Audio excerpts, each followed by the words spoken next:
If you're looking for books, whether for class, research, or personal use, one way to do so is through Quicksearch, where you can search by title, author, or keyword. In this video, we'll also show you some tips to help narrow your search using filters and linked subjects. If you're working from off-campus, be sure to authenticate with your NetID and password, since it's often the only way to access restricted and licensed e-resources, like ebooks.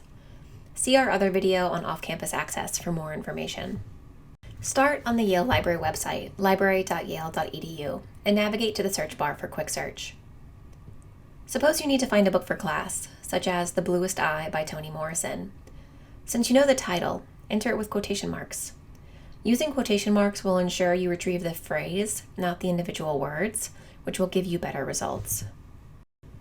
Your initial results in Quicksearch will include a variety of formats, which you can review on the left pane. To find The Bluest Eye, look within the Books section and select View All Results in Books. At this point, you have the option to specify your search as a book title using the drop-down menu. Additionally, the filters on the left can help you narrow your search further. For example, you can identify Toni Morrison as the author-creator. In this case, specifying the author helps remove any items about The Bluest Eye, such as literary criticism.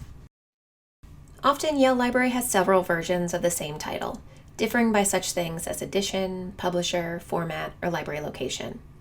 From the results seen here, the first 3 are different print editions, and the 4th is an ebook. Be sure to choose the version that best fits your needs. By selecting an individual item, you can view more information about it, such as a summary, chapter contents, as well as subjects. Engaging with subject links is a great way to find other items with similar themes at Yale Library. To access a book, look in the Available From box. If it's an ebook, a hyperlink will send you to an online copy. If it's a print book, you'll see the library location and call number, as well as options to pick up your book at a specific library location. For more information on using call numbers, see the video tutorial Understanding Call Numbers on the Yale Library YouTube channel. If you have any questions, reach out to us at ask.library.yale.edu.